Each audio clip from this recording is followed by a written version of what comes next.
Namaste everyone. Welcome to second PUC physics class. We have been discussing about radioactive process, nuclear process. We studied it for 45 minutes in the last class.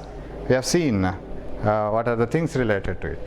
What are the radiations emitted and what are the types of particles emitted. Namaste, hope you are doing well. Welcome to the class.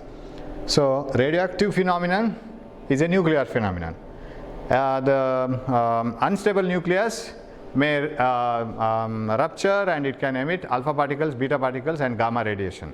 When alpha particle is emitted, what happens you have seen. And when beta particle is emitted, what happens you have seen. And in beta particles you have to see one more thing, artificial radioactivity, that we have to see.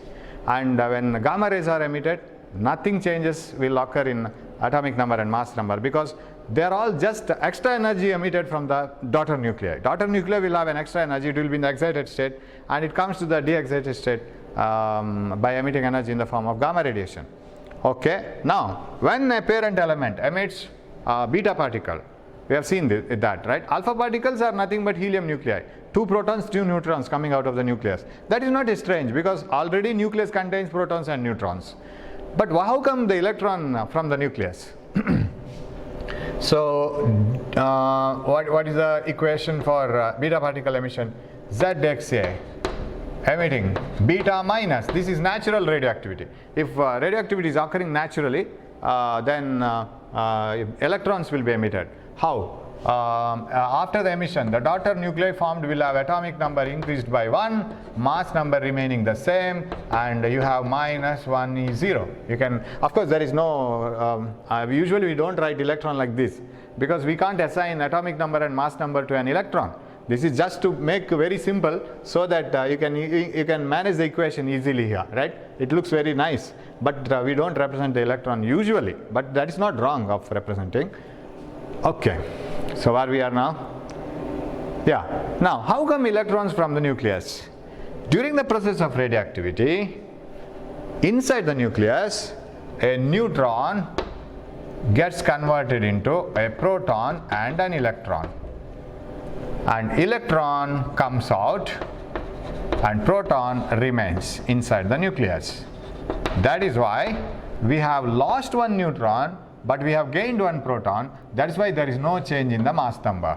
Mass number has remained the same because mass number can be obtained from either proton or neutron. Anyone. Nucleons will support for the mass number. So either you have more number of protons or neutrons, whatever it is, mass number will be more. So even if you have lost neutron, we have got one proton. But atomic number is not supported by neutron.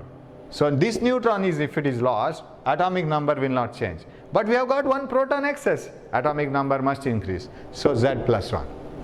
This is natural radioactivity.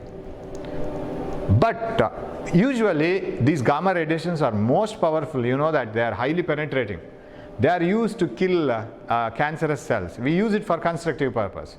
They can kill the cells, but they are injected onto the correct cancerous cell to the particular area and only that much amount of required dose is injected onto the cells. It is a very careful treatment, but still they are useful. Now the thing is, these gamma radiations, actually what I wanted to say, there is artificial radioactivity. Yes, I forgot on the topic itself.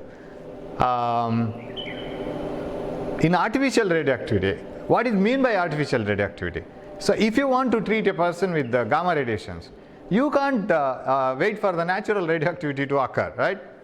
You can't wait for take a sample and wait for the radioactivity to occur for a long time, right? Because we don't know at what time it happens. It starts. It doesn't depend on the external parameters. It is a spontaneous process. At any moment it can start. So we need the radioactivity which will start by our control. How to do that? Some of the elements are not radioactive, but they can be converted into radioactive materials. For example, aluminum is not radioactive. We use aluminum everywhere. It is not radioactive because its nucleus is stable. Can't you convert it into unstable nucleus so that it undergoes radioactive decay? Yes, possible. It can be converted into phosphorus by injecting neutrons into it. So aluminum, which is not radioactive, can be converted into a radioactive phosphorus. This is called artificial radioactivity. But if you do so, then phosphorus will start radioactivity and you can get gamma radiation, But what the particle emitted in that, it is not electron, it is called positron. So what is positron? Positron is the antiparticle of electron. That is what we get in artificial radioactivity. So I'll write it here. So during the emission of beta plus particle, we represent positron as plus 1 E0. Positron is the antiparticle of electron, which has got the same mass as electron but positive charge. Its polarity is opposite to that of electron. Plus 1.602 in 10 to the power minus 19. But mass is same as that of electron, 9.1 into 10 to the power minus 31 kg. So how will be the beta plus decay? If a parent element emits beta plus particle, this is possible only in artificial radioactivity. Remember, this is electron. So beta minus particles are nothing but beam of electrons. So this is called positron. Yes, that is positron. So it emits beta plus, and the daughter element formed will have an atomic number less by 1, mass number remaining the same, plus 1 E0. This is positron once again. Right? So plus 1, you see it is balanced. So when a parent element emits a positron particle, that is in artificial radioactivity, not electron, a beam of beta positive particles, the daughter element formed will have atomic number less by 1 and mass number remaining the same. But when beta minus is emitted, atomic number increases by 1. Now, how come is this one? How come this positron particles from the nucleus? During the process of artificial radioactivity process, during the process of positron emission, a proton gets converted into a neutron and a positron. This is the process. During the process of artificial radioactivity, positron emission, inside the nucleus, so before the emission of positron, inside the nucleus, a proton gets converted into or split into neutron and a positron. Proton lost. If proton is lost, atomic number should reduce by 1. You know it. Sir, we have got a neutron, but it doesn't contribute to the atomic number. It contributes to the mass number, correct? This neutron is contributed to the mass number. But sir, that means the mass number should increase, right? But we have lost one protons, no? One proton, right? So we have lost one proton. That proton was also contributing to the mass number. I think you will get the logic, right? A proton has been converted into a neutron and positron. We lost one proton. A should be reduced by 1, minus 1, correct? But that appears as a neutron. Neutron also contributes to the mass number, plus 1. No change. No change in the mass number. So we lost one proton. No problem with Z. Sorry, there is a problem with Z, Z minus 1. A neutron has come into picture. That doesn't contribute this. Z minus 1 remains as it is. So this is what we have seen. But later on, it was found that these two equations have satisfied the law of conservation of charge, and they have satisfied conservation of mass. Mass is conserved. The mass of neutron and proton and electron, when this is added, you get the mass of neutron. Mass is conserved, charge is conserved, you see. Positive charge, negative charge, combined, neutral. Here, charge is conserved, positive, neutral, positive. Mass is conserved, but energy is not conserved. So this was a question mark for a long time. Why energy is not conserved? That means energy of this plus this is not equal to energy of this. So where that energy has gone? Then it was found that one more particle called here antineutrino is also coming out of the nucleus, antineutrino, along with the electron. So one more particle, and what is its mass? Almost 0. It has no mass, it has no charge, because already they are conserved. It was having some energy. So a particle having almost 0 mass and some with some energy, missing energy, that is coming out along with the electron, that is called antineutrino. What about here? Whether they are conserved? No, energy is not conserved. Everything else is conserved. There is one more particle called neutrino which is coming, and it is an antiparticle of antineutrino. Neutrino and antineutrino are antiparticles. So this is how the equation is balanced energy wise. So you may have a question like this: along with the positron. What is the particle that is coming out carrying some missing energy? That is a positron. Along with the electron, what is that coming? Antineutrino. Now there is a special thing about this antineutrino, positron and electron. These positron and electron are antiparticles. You know that Einstein's mass energy is vice versa is also true. E equal to mc squared. What do you mean by vice versa? Mass can be converted into energy. Give an example for mass getting converted into energy. When you form the nucleus, some mass is lost. That is converted into binding energy. When the nuclear fission takes place, the mass of reactants will be more, mass of products will be less. So that difference is lost in the form of energy, converted into the form of energy. These are all the examples for mass energy relation, mass to energy. Do you have an example where energy is converted into mass? You have some radiations, they suddenly get converted into particles, masses. Do you have an example? Yes. And the example goes like this. I'll rub this. So which is the example for conversion of energy to mass? Best example is electron-positron pair. That is available in nature. Electron-positron is found in nature, but these electrons and positrons will be moving with high kinetic energy. They are antiparticles, remember. One is positively charged, another is negatively charged. And when they come closer, if they join together, they become a gamma ray. Very strange, right? Two particles combining together to form an energy, right? As if when protons and neutrons are combined together to form a nucleus, they lose some energy, they lose some mass and get converted into energy.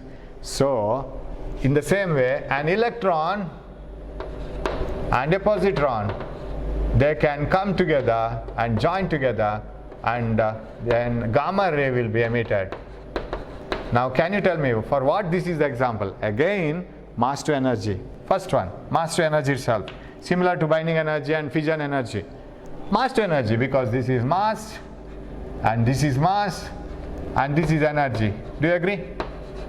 And this type of conversion of mass, that is electron and positron, they are mass particles, they combine together and they destroy themselves and an energy is released. And from there onwards you will get a gamma ray. You don't have any electron positron. You don't have mass. You have energy, packets of energy. That is radiation. Simply imagine, this is impossible. Simply I am giving an example for understanding it.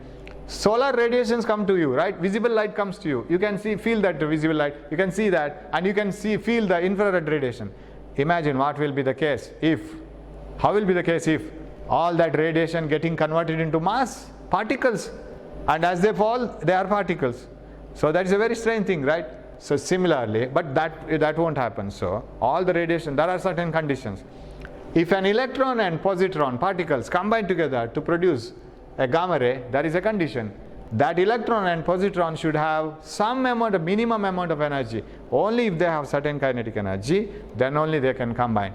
That is, the kinetic energy of this is 0.51 million electron volt and kinetic energy of this is 0.51 million electron volt. If the kinetic energy of, I am putting not in joules, I am putting it in electron volt. If the kinetic energy of this is minimum kinetic energy of this is so, if it is more, no problem. If it is less, this can't happen. So one electron, another positron having a minimum kinetic energy of 0.51 million electron volt, if they combine together, they produce a gamma ray, and the energy of the gamma ray is 1.02 million electron volt. You add this, you'll get this. This is called pair annihilation. Pair annihilation. So what do you mean by pair annihilation? Two electrons and positrons combining together to form a gamma ray, and mass is lost, energy is obtained, mass to energy conversion. This is called pair annihilation. The minimum energy required for this is 0.51 million electron volt. Now the reverse is also true. What is reverse? A gamma ray under suitable condition can split into electron positron pair. That is what I have given the example. I gave that example earlier itself, right? I should not have given that example here. This is mass to energy. This is quite it is quite simple, because you have seen binding energy, mass of some uranium and products and reactants difference that can getting converted into energy. This is common. Okay. Now here I should have given that example. Some radiation is coming towards you. Suddenly it is getting converted into mass. Energy to mass conversion. Second one. Energy to mass. Gamma ray splitting into electron-positron pair, that is also possible. When a gamma ray of energy minimum 1.02 million electron volt, and if the energy is not less than this, this is not possible. If the energy is more than this, of course it is possible. A gamma ray photon of energy more than 1.02 million electron volt or equal to 1.02 million electron volt, under suitable conditions, it can split into two particles. One is electron and another is positron, and these two will have energy 0.51 kinetic energy, and they move like this with this kinetic energy. This is called pair production. Energy is lost, a pair of particles and antiparticle is produced. This is pair production. So this is continuously happening in nature. Electron positrons will combine, gamma ray is produced, mass to energy, and gamma ray will split into electron positron pair, and energy is converted into mass. So if you are asked to write an example for mass to energy conversion, it is pair annihilation. Try to see that. Mass to energy conversion, it is pair annihilation. Energy to mass conversion, pair production, because finally you should get mass in your hands. You should have mass, final product. Mass, electron positron pair from the energy, packet of energy, that is radiation.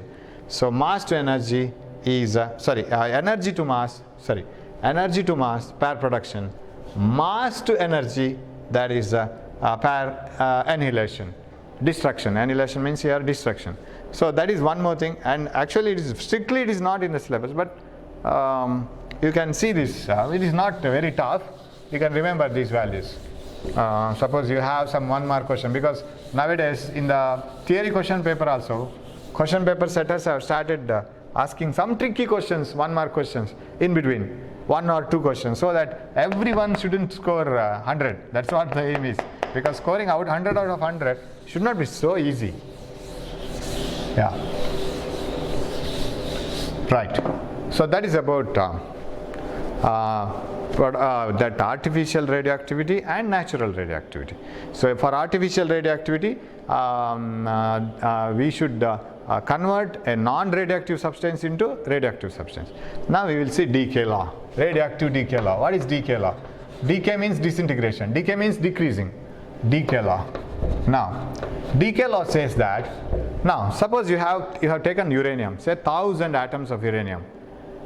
Today you have taken 1000 atoms of uranium. By the end of this day, evening, say you have only 500 atoms. That means 500 have been lost. So 500 are lost. Then what about tomorrow? By tomorrow evening, will remaining 500 will be lost? No, because by tomorrow evening all 500 will not be lost. Only 250 will be lost. That is how it decays. So rate of disintegration, that is what you call rate of decay, rate of disintegration, rate of disintegration, or rate of decay. Same sentences. That means how many numbers of atoms have been decayed per second. It need not be calculated per second only. You calculate how many number of atoms have changed from uranium to thorium in 10 seconds and divide it by 10. Then you will get per second, right? The number of atoms that have been decayed, dn, decreased per second, dt. For example, n is the number of atoms remaining in the sample in t seconds, 0 seconds, say. When I started, I had 1000 atoms, right? 1000 atoms of uranium are 1000 uranium atoms only, correct? All are uranium atoms, pure uranium. Radioactivity started. Early morning radioactivity started. By the end of the day, I have only 500 uranium atoms. Sir, what about remaining 500 uranium atoms? They have been converted into thorium. They have emitted alpha particle. Now they are not original uranium atoms. Their atomic number has decreased by 2, mass number by 4. Now I can't call them as uranium. They are thorium. So pure uranium are only 500. Remaining are thorium. So how much it has decreased? 1000 minus 500 in how much time? 24 hours. And convert it into seconds. That is, if n is the number of atoms in the sample in 0 seconds, pure atoms, original atoms, and after the decay has started in t seconds, let the number of atoms in the sample be n minus dn. What is dn then? dn is the decreased number of atoms. How much has been converted? So what is the original number? N minus dn. Right? dn number of atoms are lost. 500 are lost. How much remaining? 1000 minus 500. That is 500. Then dn is the lost number. This is called rate of disintegration. Can you understand it now? 500 atoms have been lost as thorium divided by 24 hours. Convert it into seconds later. Rate of disintegration is the number of atoms disintegrating per second. In 1 second, how many atoms have been converted from uranium to thorium? Uranium to thorium is just an example I am giving you, right? That may be any radioactive material. It may be radium getting converted into another material, anything. So the rate of disintegration is the number of atoms disintegrating per second. If you divide it by any time, it comes to the answer of per second. And what about radioactive decay losses? So you must be aware of this definition clearly.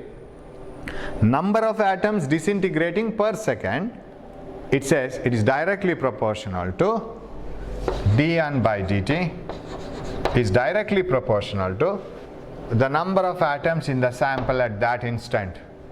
How much number of atoms you are holding now?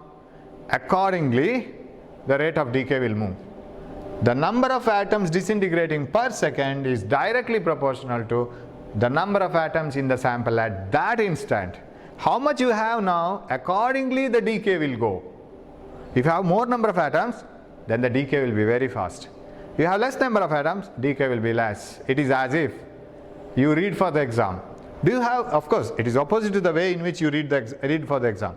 If you have more number of days, holidays remaining, you read very slowly. Because your preparation is very slow, because the examination is approaching and it is having too much length of time and you will have to wait for many days for the exam. Reading will be slow. It is reverse of this decay law. Tomorrow itself is the examination. Today we will be reading like anything, because so many chapters are left and somehow you have to score, otherwise you will be put in trouble. So somehow you have to do well in the examinations. So today nobody can talk to you. You will be preparing like anything. Okay, so like that. But here, if more number of days are remaining, you will be reading like anything. And when you are approaching closer and closer to the day of examination, you will be reading lesser and lesser, like that. If you have more number of atoms in the sample, decay is very fast. If you have less number of atoms in the sample, decay is very slow. It is as if, one more example I can give. Suppose I have some money in my pocket. I have a principle in my life. Every morning, whatever I have in my pocket, I give 50% of the money, what I have in my pocket, I donate it to others. I just donate it to others. If I have such a habit, what is the amount of money that I will lose every time when I donate it to others? That directly depends on how much money I have, isn't it? Because you see my sentence, I donate 50% of the money that I have to others. Means, how much I will donate to others? That depends on how much I have. Today I have 1000 rupees in my pocket. When I get up in the morning and when I start, I find that there is 1000 rupees in my pocket. When I come out, whomever I meet, any beggars or somebody else who are very poor, I donate them. How much I should donate? If I have 1000 rupees, I will donate only 500 rupees. I will donate 500 rupees to different people. Next morning when I get up and when I start, I have only 500 rupees in my pocket. Should I donate all the 500 rupees? If I donate all the 500 rupees, what is the meaning? I have donated 100% of my money. No, I should follow the same principle. What do you mean by that principle? That is, I donate 50% of the money that I have, correct? And the amount that I donate is directly proportional to what the money I have then, because 50% of the money that I have. Now I have only 500 rupees. So what should I donate? 250 rupees. That's all. That means the amount that I donated today is less, 250 only, because I had only 500 rupees. Yesterday I had 1000 rupees, so I donated 500. That means what I donate depends on what I have. And after the second day, third day, I get up, I find only 250 rupees in my pocket. I donate 50% of that. That means I donate only 125 rupees. That means the amount of money that I lose every day after donation is directly depending on how much I have in my pocket. Correct? The amount of money that I lose every day, per day, depends on how much I have in my pocket on that day. If I have more amount of money, suppose I have 1 lakh rupees in my pocket on one day, I may donate 1 lakh means 50,000 rupees on that day to others. That's how it goes. That means radioactive decay law says that the number of atoms disintegrating per second is directly proportional to the number of atoms in the sample at that instant. If you take huge number of uranium atoms, on that day the activity will be very, very high. And this is called activity. What do you mean by activity of the sample? Number of atoms disintegrating per second is called activity. That, remember, I may use that word again and again. So rate of disintegration or activity. How many number of atoms are disintegrating per second? That is called activity. So rate of disintegration is directly proportional to number of atoms in the sample at that instant. Of course, if it is so, of course, this rate of disintegration, that is number of atoms disintegrating per second in any sample, of course it depends on the number of atoms in the sample, and also it depends on the sample. Suppose if I take 1000 uranium atoms and 1000 radium, will radium atoms get converted into some other atom same as uranium? No, it depends on the sample also. Some samples decay very fast. Some samples decay by taking a long time. For example, carbon 14. It is, you might have studied it in biology class. Carbon 14 is used to find out the age of fossils, right? By studying the radioactive decay. Carbon takes many, many years to get reduced, decayed. It emits alpha, beta, gamma rays, alpha, beta particles and gamma rays very slowly, and it gets changed into some other daughter nuclei very slowly. Some other atoms decay very, very fast. There are some varieties of samples. Some have their decay rate very fast. They decay in seconds. Some decay in thousands and thousands of years. All are useful for us. Every element is useful because we made it useful.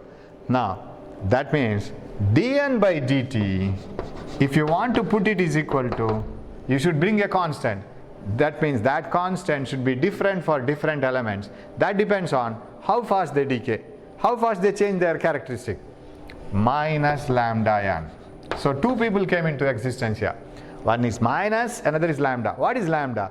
Lambda is a constant called decay constant for that material. Lambda is a constant called decay constant.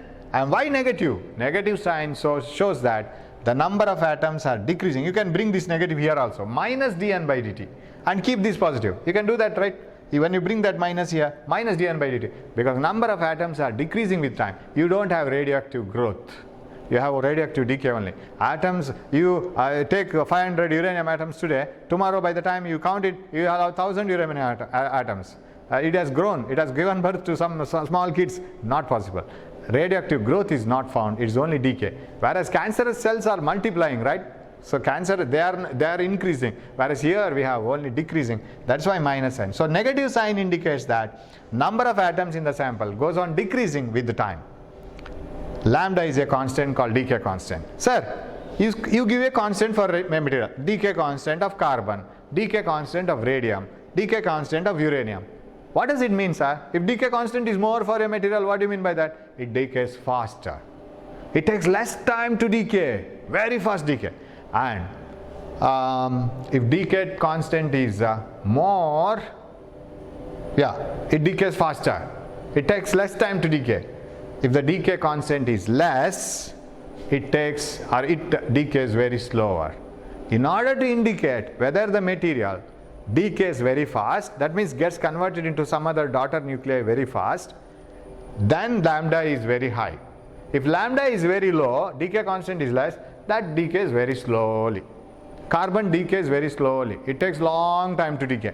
Lambda is very less.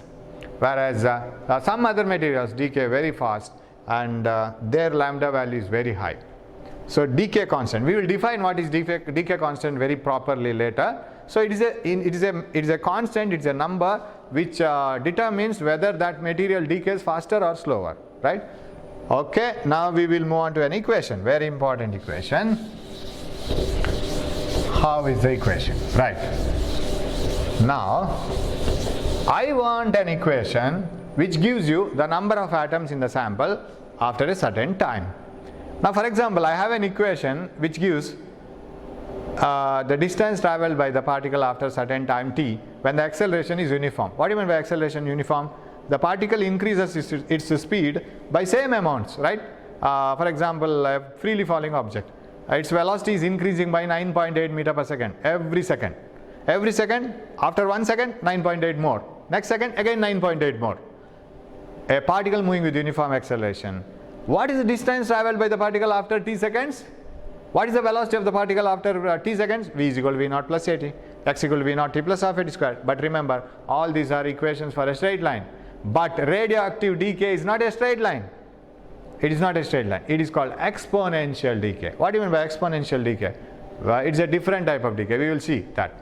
Now, that means if I have n naught as the number of atoms in the sample at 0 seconds, okay, 0th second I have n naught number of atoms in the sample. N is the number of atoms in the sample after t seconds. Definitely n is less. I have 1000 atoms today. By the end of the day, after 1 day, I have only 500 atoms. So after 1 day, I lost 500 atoms. N naught minus n. That is after 1 day. So n is the number of atoms after t seconds. That is original number of atoms. I'm not talking about what is lost. Originally present. How many uranium atoms are still present by the end of the day? 500. That is n. N naught is the original number of atoms. Now this is atoms, original atoms, but after t seconds. How can you relate all these things? And lambda is called decay constant. Lambda is a constant for the material and is called decay constant. Now tell me one equation which will give you how many number of atoms will present in the sample after t seconds if n naught is the original. What may be the velocity of the body after t seconds? V is good, but that is a straight line because the acceleration is uniform. If acceleration is uniform, Vt graph is a straight line. But it is not a straight line here. Number of atoms versus time is not a straight line. After t seconds, what is the number? That is what I want to get it. That is the derivation. Now start from the decay law. What does decay law say? Decay law says that the rate of disintegration, that means how many atoms decay per second, how many atoms lose either alpha particle or beta particle or gamma ray. Of course, mainly alpha particle and beta particle, not gamma ray. How many alpha particles have emitted alpha particle and, how many original atoms have emitted alpha particle and beta particle, that by changing themselves to different characteristic, different element, how many of them have lost dn? In what time dt? What is the activity? Rate of disintegration is directly proportional to the number of atoms in the sample. How much money you have donated? Directly proportional to how much you had in your pocket in the morning, because you 50% you will donate. And dn by dt is equal to minus lambda n. Lambda is a constant called decay constant, and n is the number of atoms in the sample after t seconds. Okay, now we will rearrange it. Dn by n. We will take dn by n together because we are going to integrate this. Dn by n is equal to minus lambda dt. Dt here, n here. Dn by n is equal to minus lambda dt. Now shall I integrate this? And people who don't know integration, take it granted now. Just follow this, because after studying integration, you will come to know what is this. We will integrate it now. Integrating on both sides. Okay? Integrate it from, the number of atoms have to be integrated from n to original n naught, starting initial point n naught, this is n. Right? And this is 0 seconds, t seconds. When the time is 0 seconds, number of atoms were n naught. When the time is t seconds, only n number of atoms were original. Rest of them have decayed. So they are not original. So rearrange it, dn by n. dt you will take it. Integrate this from 0 to t seconds. Integrate this from n naught to n. So what you will get? Now if you integrate this within the limits, what is the integration of 1 by n? You know differentiation of log n is 1 by n, right? D by dx of 1 by x is log x. Integration of log x is 1 by x. Difference d by dx of log x is 1 by x. So what is the integration of 1 by x? It is log x. And you have one more logarithm, log to the base e, right? Ln, we call it as ln. So what is 1 by n? Ln n. Ln n. And limits we write it here, n naught to n, right? Original number of atoms to n number of atoms. Okay, is equal to, hope you have followed this integration. Those who know integration, you can do this. Others, leave it as it is now, because you will study, after studying integration, this is nothing. This is very simple basic formula, so you need not worry now. If you have followed integration already, you can do that. So dn by n, 1 by n integration with respect to dn is ln n, that I have written. Limits n naught to n. What is the integration of lambda? Lambda is a constant, so you have 1 here, lambda into 1 into dt. So what is this?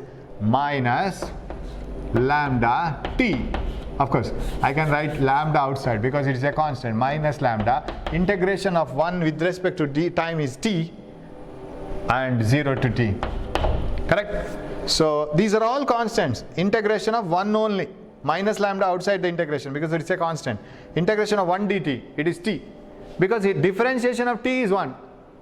So integration of 1 is t. Okay, put the limits. Upper limit ln n minus ln n naught, upper minus lower, is equal to lambda into minus lambda into t minus 0. Upper limit minus lower limit. That is lambda t. Now you know log a minus log b is equal to log a by b. You know that formula. Log a minus log b is equal to log a by b. Here it is ln log to the base e. Ln n by n naught is equal to minus lambda t. Now the method of bringing ln here, it is like this. N by n naught is equal to e to the power minus lambda t. This is how do we write. N by n naught is equal to e to the power minus lambda t. So what is n is equal to? N is equal to n naught e to the power minus lambda t. If n is equal to n naught e to the power minus lambda t, this is the equation which governs the number of atoms in the sample after t seconds. So n is equal to n naught e to the power minus lambda t gives the equation which gives the number of atoms in the sample after t seconds. So I hope you have followed this, right? So this is dn by n and minus lambda into 1 into t. After integration, 1 by n is ln n, and you have put the limits, and integration of 1 is t, lambda t. Of course, if you have not followed this exactly, don't worry, because you are after integration, studying integration in mathematics, you will definitely follow this. Ln n minus ln n naught minus lambda t. And if you bring ln to this side, it becomes e to the power, because it is log to the base e. So n by n naught is equal to e to the power minus lambda t. Right. So this equation gives the number of atoms in the sample after any time t seconds. This is an exponential equation, e to the power. Okay, I can write this as e to the power like this way also. So e to the power x is an exponential function. How does it vary? As if you have log x, 1 by x and all. This is another function, right? Square root and all. This is a mathematical function. We will see what is the meaning of e to the power in another class. Just worry about how this equation is obtained.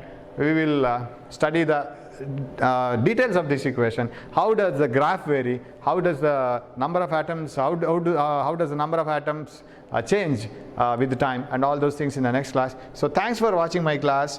We will see the more aspects of this in the next class. Thank you.